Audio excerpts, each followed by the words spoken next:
Welcome back to another video. Hello guys, how you all doing today? Good morning, good afternoon, good evening, whatever time it is in whatever part of the world you are. Where you are watching from today, do let me know in the comments. I'm still buzzing after City's 4-1 victory yesterday down on the south coast against Southampton. It was a scintillating second half display of football from an irresistible Manchester City football club.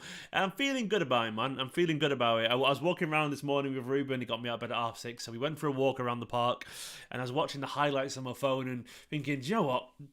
I can't wait to talk about this Manchester City side again. I really can't wait because we're a pleasure. We're an absolute pleasure, man. The sky is blue again where I live, which is rare. The birds are tweeting away outside. You know, everyone's in a good mood. It's Easter. Things are just looking absolutely rosy right now. So I'm going to talk a little bit more about this beloved team of ours, Manchester City Football Club. Of course, there is a caveat, by the way, that Liverpool play later. What time did Liverpool actually play? Let me check. I don't actually know. They play at 4:30. Okay, all right. Well, I'll be home, but I'm going out for the family for some dinner, so fingers crossed I'll actually be home in case anything happens there. You'll never walk alone, alone, with hope in your heart. Come on, Liverpool. We're all Liverpool today. Ugh. Felt dirty singing that. But it's got to be done, man. Best team in the world. Best right back. Best centre-backs. Best left back. Best backup goalkeeper. Best striker, best midfielders, and best manager, best fans. It means more. Liverpool. Can't even say it with a straight face. They're fucking shite right now. I'm not expecting anything at all from them, but who knows? Fingers crossed they get as a result, because if they do, suddenly things are back in our own hands again, which would be wonderful, wouldn't it? Hello to MCFC, Harry Kidd, Samuel, Tone, Sean H, Daniel De Las Harris, as well. All in the chat as well. It's good to see you. Get involved in the chat, man. So, of course, this is 5 things that we learned. I'm going to talk about the sponsor of this video beforehand. If you want to win a David Silva signed and framed Manchester City display, come on, man. Imagine that.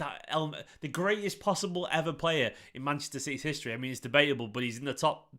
He's top 2, and some would say he's not second. He's that good level of a player, David Silva, and he can win a signed boot. It's worth a few quid, that, innit, as a raffle. Good luck to anyone who does enter. The competition ends tomorrow, and I think there's only 60-something places left, so if you want to win a signed and framed David Silva boot, look at that, beautiful. We've seen that boot do some wonderful things. Head on over to the link in the description below and get entering, because you could have yourself a little bit of history there. And there's a whole bunch of other prizes as well available, so... good luck to all those who do enter. Daniel said, if they draw, what needs to happen for City to overtake? Well, all of a sudden, if they draw, I think it'll be 6 points. So all we've got to do is win our game in hand and beat them. It's simple as that. If they drop any form of points today, it's back in our own hands. It's really that simple. It's back in our own hands. We'll still obviously be 6 points behind, but once again, game in hand, play them at the Etihad, beat them, and we are level, and then ahead on goal difference. So... I think we can do it, man. We just need them to have one bad day. And the Scousers have had such a bad time of late that you never know what could happen. You never know what could happen. And I don't know, man. I woke up today feeling pretty confident. The sun is shining, you know. It's a lovely day. And who knows? Stranger things have happened. And Liverpool are due a good performance. And Arsenal aren't historically good at Anfield. I don't think they've won for like 10 years. Cue a 7-0 victory today or something like that. But largely, they do let themselves down there. So stranger things have happened. That was meant to be the Stranger Things. And I don't know. I'm very tired today. I've been up for a long time. Still the morning. It's still the morning, and I've been up since 6:30. Nearly 6 hours. No, that's probably earlier than that. I know that's not that early for you guys, but when you've not had much sleep because his baby's waking up all the time, he's the best though. Thoughts on the Tuesday game, Harry? We'll get onto that at a later date, my friend. So let's look at the first thing that we learned from this game. I'm going to jump over to here, remove this, and talk about title chase Kevin De Bruyne. Title chase. Shut up, Pac-Man. Pac-Man's giving me beef in the chat. It's a symphony, you know.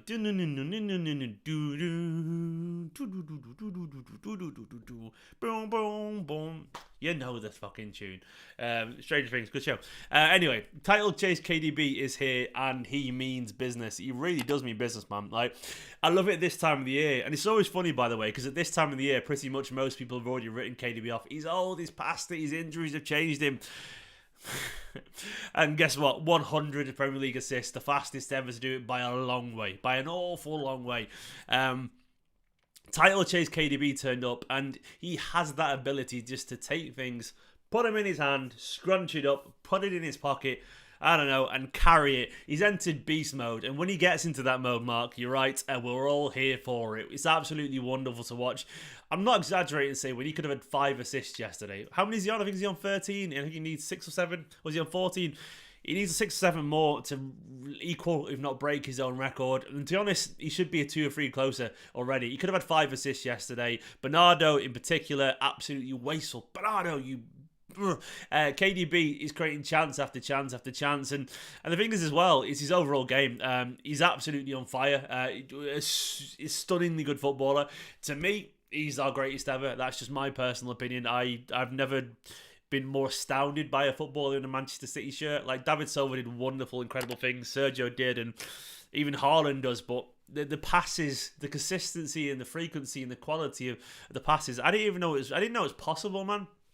I didn't know it's possible to be that good, and he's changed how I perceive attacking midfielders. Like, I've never seen anyone pass it that well. Everyone thinks like Gerrard and Beckham and all that did it as well, and Scholes. They didn't. I'm sorry, they didn't.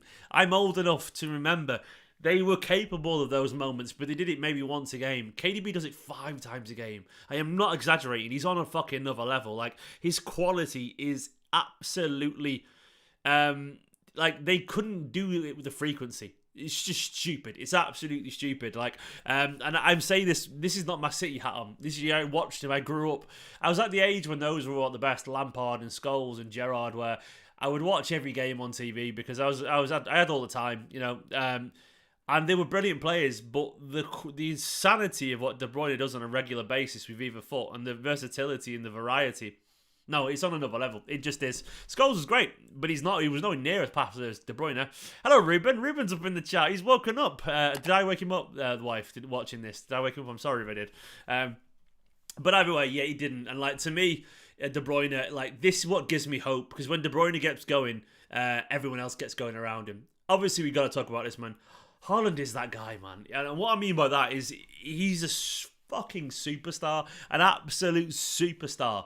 A superstar on another level. He really is. And for me, like, right now, watching him, well, Guardiola finally said it. He said he's up there. He's doing things that Messi and Ronaldo did. And, like, Guardiola is so guarded about these kind of quotes, but he's saying that now outwardly. And if Guardiola says it, it's just true. I mean, the quality of that goal yesterday.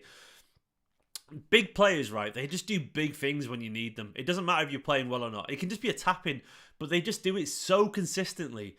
Like, everyone talks about his tap-ins, but he does it so consistently that it's just so fucking refreshing. He is our get-out-of-jail card. He's Zava, you know, from Ted Lasso. That's what he is, man. Like, well, obviously we know that's Zlatan, but he's that level of just give it to him, watch him score. Like, he's absolutely ridiculous. Like, right now, De Bruyne just knows he can just put it. You can just put it into the box, and Haaland will be there to score. And, like, that, the comfort that comes from that, he's an absolute talisman. He's literally our totem, you know, our absolute hero at the moment. And the quality of that second goal, by the way, I think we forget. Hi again to Ruben here in the chat. I think you changed his photo. Yes, she has. I just noticed the profile picture. Ruben looking adorable there.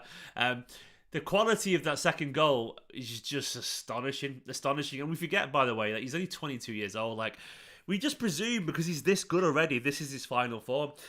He's going to get better and better and better because he is. He is, because footballers do. Like, it's really hard to not improve from 22 to 28. Like, you have to really work at not improving. They get better because they just do it more. It's just it's sheer repetition and training, and if you've got the mentality and the determination that he's got, I can't even imagine how good he's going to be at 28.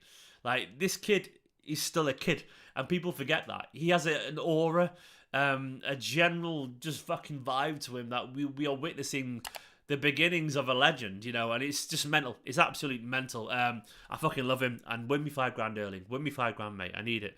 The third thing I learned is that Grealish right now is in his best form. Like, look, it's undeniable right now. Grealish is playing with a big old smile on his face, and he always does anyway, but he's playing with a comfort and a familiarity and a confidence that only comes from knowing you are contributing. Like, I don't think footballers ever feel happy, especially attackers, unless they are directly contributing to stats and assists. And yesterday again, Grealish, a goal, an assist. It's ridiculous right now. Like, his form is brilliant. And I love it. I absolutely love it. I'm buzzing for him. Grealish, right now, by the way, if he carries on doing this, he will be worth the money that we spent. Obviously, 100 million is always insane, but that's the market, man. Look what you got for Anthony. Was it Anthony and Sancho was 75 and 80 million, whatever? Look, if that's what the money gets you these days, and Mudryk at Chelsea and whatever, and who's more, Pepe at Arsenal, 70-odd million. Well, if you look at those fees, Grealish is better than all of them by some way right now. So absolutely, you'll be worth the fee. And also, you only ever judge a fee like that by the end of his contract, you know? 5 years from now, when he's been here for the club and his contract's running up, and he obviously would have extended, I think we'll all be saying, yeah, he's one of our best players, he's consistent, he's brilliant, and no one will question his contribution to this Manchester City side. So I reckon right now, Grealish in his best form, he's loving life, and he's a first name on the team sheet. Alec always giving the Ruben a song. He's absolutely loving it. And I love him for it. I want to talk about world-class Nathan Ake. Nathan Ake, right? He's just phenomenal, man.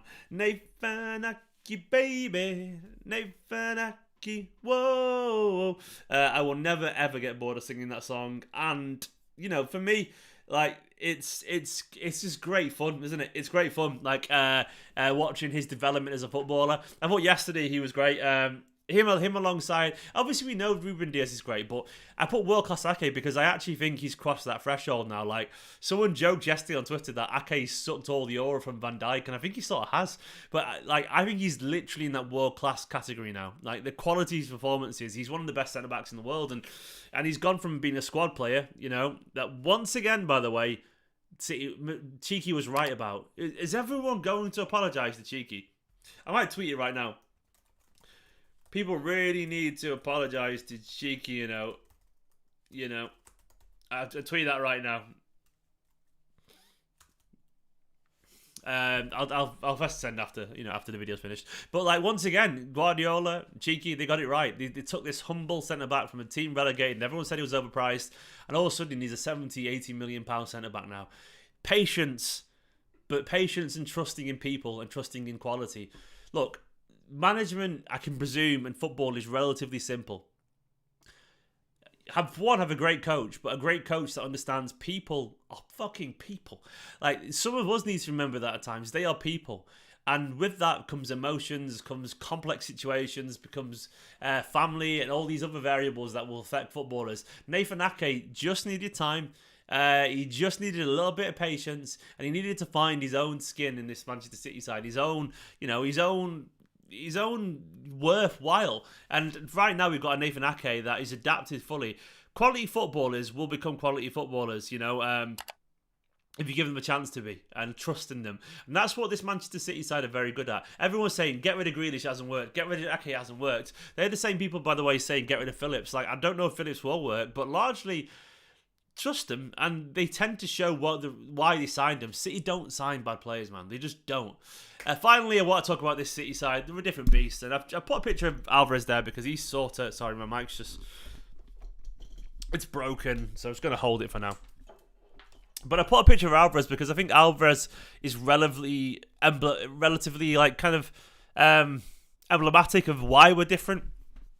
I love this Manchester City side right now because, you know... we were seeing a Manchester City side. Oh, by the way, Daniel said opinions on Phillips yesterday. I actually thought he did well when he came on. Once again, the game was over, so it's hard to have an impact. But I thought Phillips had a decent little cameo and looked nice. Some nice pinged passes in particular. But anyway, back to this City side. I think they are a different beast, and I quite like where we're going. 8 wins in a row. A relative stability and strength in this Manchester City side, and the thing that's changed is we're so clinical, and obviously we'll still have the odd moment where we waste it, but chances. But look, ultimately a chance is going to fall to this guy here or the big man Erling Haaland, and they're more likely going to score it. And that is, to me, is really, really exciting. And it's why I feel like, look, you watch Real Madrid against us last season, you got Vinny Jr. and Benzema just being absolute bastards in front of goal. Then you watch us waste chance after chance when Jesus and Sterling was there and Bernardo and everyone was wasting chances. And it was toxic as anything watching us try and put chances away.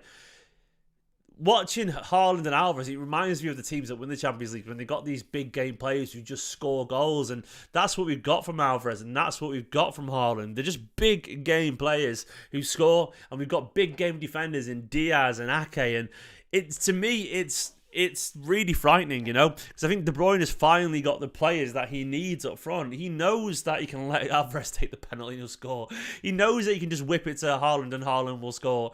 There's a comfort with that. And I do think when you've got people like Alvarez and Haaland, they take the pressure off the other goal scorers, hence why we see Grealish scoring goals now and why we see Foden scoring goals. And because their chances don't mean as much because one of the two strikers will probably get a chance to score as well. Like, we are in such a good position right now, and I trust this to City side. I really do, man. I think the City side are in a really good place. Guys, by the way, 200 people watching and only 44 likes. You call yourself Bertsy, man. Come on. Also, let's get 19 more subscribers. 119 to get to 66k. I've actually overtaken myself on Twitter followers now, so yeah, let's even catch up on 66,000 Twitter followers. Thank you very much. It's really appreciated. But yeah, this City side, like, I've got a really good feeling about this City side. There's something about it. I think Guardiola, by the way, what Guardiola's achieved, by the way, is fucking phenomenal. Like, do you know how many managers would have just failed after the start of the season that we've had? Like, they wouldn't been able to do it. They would have needed a transfer window. They would have needed some time away to think. But Guardiola got fucking brutal. He came out and he made a point to some of these players. He shipped some people out the team. He shipped someone out, one of our star players of the past few years, out to another team despite having no replacement. He turned one guy into a left back, and he changed the formation around. When everyone was sat there going, no, the formation doesn't work, it's not wrong, Pep, you haven't got a clue. Pep went, no, actually, I fucking know what I can do with this Manchester City side, and I know how good we can be. And he kept going at it. He kept going at it. And now look at this Manchester City side. It's so hard to do that, man. It's so hard to fix these problems, reinvent a system, retrain players, move on popular players, all on a smaller squad than ever when everyone's wrote your season off, and get them going again and again and again. Guardiola is an absolute genius. No one else in the world could do what Guardiola's done this season. What the most managers could do is they revert to type, they revert to familiarity. Guardiola doesn't do that. Guardiola knows when something's not going to work anymore. And while all of us muggins here, were going, just put wide wingers with pace and just go back to 4-3-3. He was probably right. We don't have the players for that right now. And he knew we had to change the system. And he saw something, and that man cooked. And he cooked up something absolutely delicious. We've got to give him credit for it, Guardiola, again. Because we didn't give him enough credit for it. And we still aren't giving him enough credit for it. It's fucking remarkable. It really, really is. So they're the 5 things I took from this game. Of course, De Bruyne, just insane. Haaland, wonderful. Ake, Grealish, just superstars. And the City side being a different beast, man. I absolutely love it. What are the 5 things that you took from the game? I'll read some of your comments out now if you get them in nice and quickly. What did I miss out that what you want to talk about? This is the bit where you guys maybe get in your little opinions, I'll read the comments out. Daniel says, you saw in the game yesterday what happens to teams when they open the game City are a different gravy. Yeah, when the game gets open, which, by the way, Champions League football gets like that. This City side are brutal. That's when I feel things will change. When's the buy-in preview? That'll be tomorrow, Harry. I'll do the buy-in preview tomorrow, mate. It'll be tomorrow, so... Abdi said, never doubt Pep again. Simple as that, mate. Ever again. Like, look, he's only human. He won't get everything right all the time, but as I always say, like... Do you know how much Pep is better at his job than we are ours? Like, we make mistakes in our jobs all the time, and like, he is so much better than anything we can do, in our jobs. And we need to sometimes realize that he's like top 1 out of everything in his job, and that's crazy, isn't it? Imagine being the best in the world at what you do, and he is the best in the world at what he does. So that's Guardiola for you, man. That's Guardiola.